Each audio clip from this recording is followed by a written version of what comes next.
ఉన్నాయి, అవి చేస్తూనే ఉన్నా. ఇక భవిష్యత్తుకు సంబంధించినటువంటి విషయం నేనేం ఆలోచించలేదు. ఎందుకోసం అంటే నిన్న నోటీస్ రావడం అనేటటువంటిది డెఫినెట్గా నేను కొంచెం బాగా బాధపడ్డా.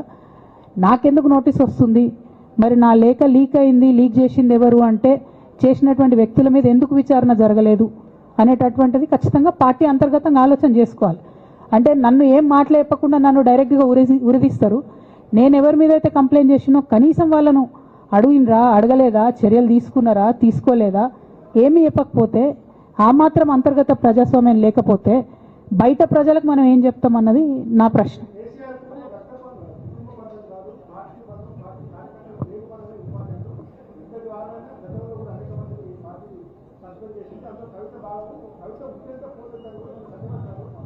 నేనేమంటున్నా బ్రదర్, వాళ్ళందరికీ ఏది చెప్తే స్క్రిప్ట్ రాసిస్తే అది మాట్లాడతారు, దాంట్లో ఏముంటుంది. ఇప్పుడు పెద్ద సంఘటన జరగడం ఏంటిది, నన్ను పార్టీ నుండి వీడియో కొట్టాలనేటటువంటి ఒక నిర్ణయం అది జరిగింది. జరిగిన తర్వాత ఇవన్నీ జరుగుతూనే ఉంటాయి, చిన్న చిన్న విషయాలు. అవంతా వ్యక్తులను సీరియస్గా తీసుకోవాల్సిన అవసరం లేదు.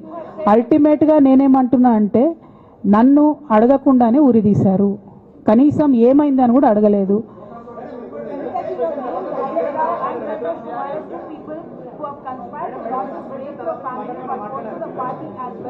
But this is also being portrayed as a succession battle that your father actually chose your brother as a political heir and that you want a space in the political party as a leader, and that's the reason why you started making this kind of reversal. Madam నేనేమంటున్నా తీసాను madam, నేనేమంటున్నా అంటే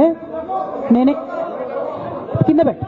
నేనేమంటున్నా అంటే ఇప్పుడు ఈ నేను మాట్లాడే ప్రెస్ మీట్ చూస్తున్నటువంటి రాజకీయ నాయకులకు కావచ్చు, బీఆర్ఎస్ పార్టీకి సంబంధం లేని వ్యక్తులకు కావచ్చు, వాళ్ళకి ఇది ఒక ఎంటర్టైన్మెంట్, ఇది ఒక వార్త.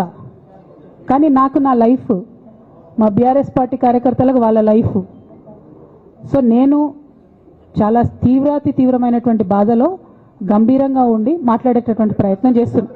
నేనేమంటున్నా అంటే కుటుంబంలో జరిగినటువంటి అనేక అంశాలను నేను చెప్పను కూడా, ఎందుకంటే అది ప్రజలకు అనవసరం. అది నేను ఆ బాధను పంచుకుంటే మీరు తట్టుకోలేరు కూడా. నేను చాలా గట్టిదాన్ని, మొండిదాన్ని, దయ్యాన్ని కాబట్టి తట్టుకొని నిలబడ్డా. కానీ నా ప్లేస్లో వేరే వాళ్ళు ఉంటే తట్టుకోలేరు. సో కుటుంబంలో ఇంటర్నల్ విషయాలు నేను మాట్లాడతలేను, ఓన్లీ పొలిటికల్ ఇష్యూసే నేను మాట్లాడుతున్నా. పొలిటికల్గా నన్ను సైడ్ లైన్ చేసి, నన్ను సస్పెండ్ చేసి, పార్టీకి అనుక్షణం నష్టం చేస్తున్న ఆ ఇద్దరు వ్యక్తులను, వారి గుంపును, వారి ముఠాను పార్టీ ఎట్లా మోస్తుంది అనేటటువంటిది నా ప్రశ్న. సరే, నిన్న మొన్న ఆ గుంపుకు సంబంధించిన వ్యక్తులు అన్ని చోట్ల నా ఫ్లెక్సీలు చింపేసి నాకు దిష్టిబొమ్మలు, శవయాత్రలు ఎందెందో వేసిరట. ఈ ఉత్సాహం కేసీఆర్ గారి మీద సిబిఐ ఎంక్వైరీ చేస్తా అని రేవంత్ రెడ్డి గారు అన్నప్పుడు ఎక్కడ చచ్చిపోయింది ఆ ఉత్సాహం అని నేను అడుగుతా ఉన్నా. ఎందుకు చేయలే రేవంత్ రెడ్డి గారి దానాలు, దిష్టిబొమ్మలు ఎందుకు చేయలే? ఏం అండర్స్టాండింగ్ ఉంది మీకు?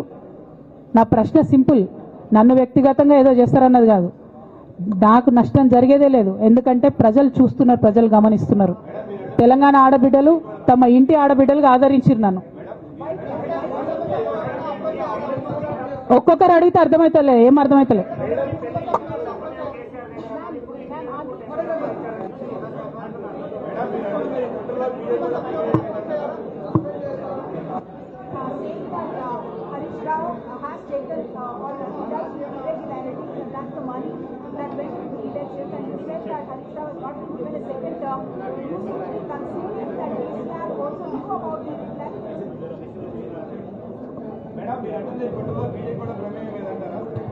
నేనేమంటున్నా బ్రదర్, కుట్రలో ఎవరి ప్రమేయం ఉందన్నది నాకు తెలియదు. నన్ను సస్పెండ్ చేసిండ్రు. బీఆర్ఎస్ పార్టీకి, తెలంగాణ ఉద్యమానికి, తెలంగాణ ప్రజలకు 20 సంవత్సరాలు నా జీవితంలో కష్టపడ్డా కాబట్టి ఒక అపీల్ చేస్తున్నా నేను ప్రెసిడెంట్ కేసీఆర్ గారికి, వర్కింగ్ ప్రెసిడెంట్ కేటీఆర్ గారికి. మన కుటుంబాన్ని విచ్ఛిన్నం చేసి పార్టీని హస్తగతం చేసుకోవాలనే కుట్ర జరుగుతుంది, దాన్ని తిప్పికొట్టండి. అవినీతి తిమంగళాలని బీఆర్ఎస్ పార్టీలకు వెళ్ళి తీసి బయట పడేయండి. అల్టిమేట్గా ప్రజలకు సేవ చేసే దాంట్లో మనం ముందుకెళ్లాలనేది నా ఆలోచన.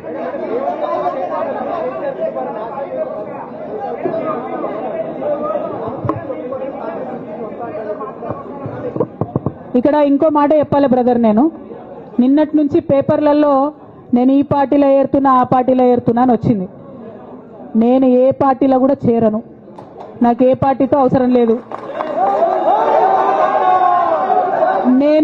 నేను ఫ్యూచర్లో ఏం చేయాలనే విషయం జాగృతి కార్యకర్తలతోని, తెలంగాణ మేధావులతోని, బీసీ బిడ్డలతోని సామాజిక తెలంగాణ కోసం పనిచేసేటటువంటి అన్ని వర్గాల ప్రజలతోని అందరితోని మాట్లాడిన తర్వాత నిర్ణయం తీసుకుంటా, కానీ తొందరపడి నిర్ణయం తీసుకునే అవసరం నాకు లేదు. ఒకటి. రెండు, ఏదో నిర్ణయం తీసుకోవాలనేటటువంటి విషయంతో నేను పనిచేయడం లేదు. జరిగినటువంటి పరిణామాలను ఒక్కొక్కటిగా ఎదుర్కొంటూ వస్తున్నాను. నిన్న జరిగినటువంటి పరిణామం చాలా కీలకమైనది, నా జీవితంలో అత్యంత ముఖ్యమైనటువంటి పరిణామం. కాబట్టి చాలా ఆలోచించి ఆచితూచి అల్టిమేట్గా తెలంగాణ ప్రజలకు లాభం జరిగేటటువంటి నిర్ణయం తీసుకుంటే తప్పితే నా కోసం నిర్ణయం తీసుకోవాల్సిన అవసరం లేదు.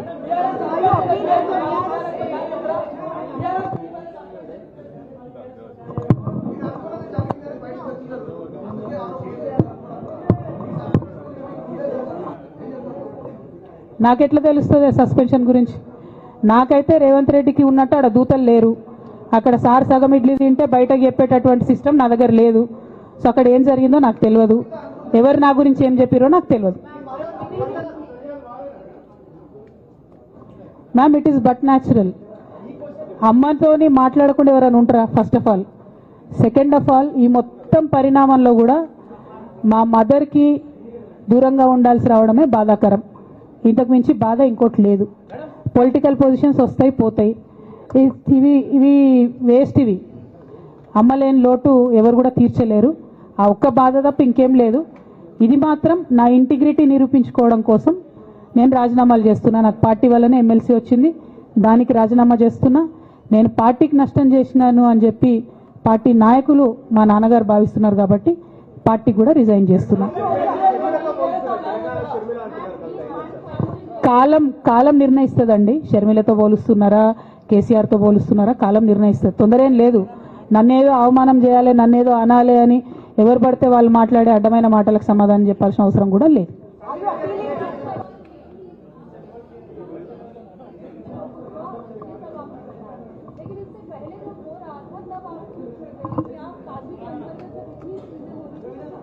మేడం, అంతకుముందు జరిగినటువంటి ప్రతి ఒక్క విషయం కూడా నేను ఇంటర్నల్గా చెప్తూనే వస్తున్నా. ये हमारी जो लेटर लीक होने से पहले भी जो पार्टी में मेरे खिलाफ एक्टिविटी चल रहे थे, जैसे पार्टी का हमारा चैनल है टी न्यूज़ चैनल, बहुत महीनों से मेरा नहीं दिखाते मैडम टी न्यूज़ में, क्योंकि वो संतोष राव चलाते हैं. मेरा न्यूज़ नहीं आता टी न्यूज़ में. अभी नमस्ते तेलंगाना में बंद करे, वो अलग बात है. बहुत रिसेंटली, उनका बहुत देर के बाद बंद करे. टी न्यूज़ में कब का बंद कर दिया. ये सारे चीज़ें भी मैं बताई पार्टी में, लेकिन जब तक मेरा लेटर पब्लिक नहीं हुआ तब तक मैंने पब्लिकली अपने कभी भी दिक्कत मैंने किसी को नहीं बताया. जब लेटर उन्होंने खुद पब्लिक किया तो मुझे मजबूर होकर आज बात करना पड़ रहा है. ఏమా ఒక్క నిమిషం మా నిజామాబాద్ బిడ్డ ఏదో అడుగుతుంది. ఒక్క నిమిషం చెప్పరా.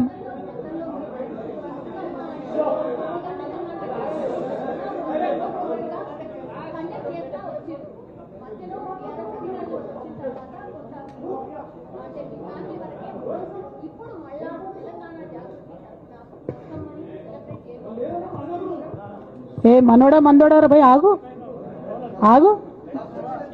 మెల్లగా. వాళ్ళని ప్రెస్ వాళ్ళని ఇబ్బంది పెట్టకండి, జాగృతి కరకం. నువ్వు భలే జ్యోతిష్యం చెప్తావు బ్రదర్. ఒకటి. రెండు, బతుకమ్మ ఖచ్చితంగా సెలబ్రేట్ చేయాలనుకున్నా.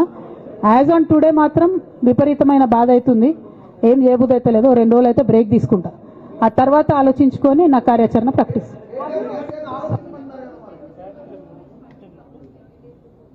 Madam, not couple, more than 20. I have all the names. I don't want to name.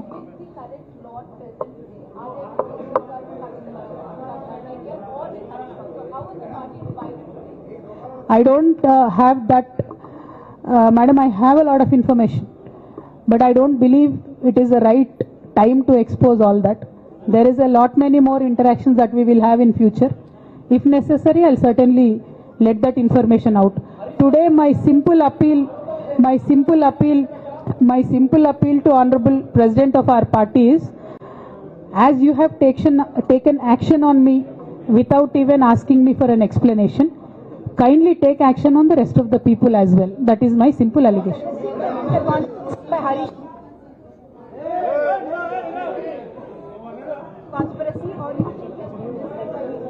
madam, our family, me, myself and my brother and my father, they do not want us to be united. And unfortunately, I believe they are filling my brother's ears and my father's ears. And I believe that they have succumbed to that malign campaign that has happened against me. And I hope they will soon realize that I am not the one who is hurting the party. Jai Telangana! Jai KCR! Thank you.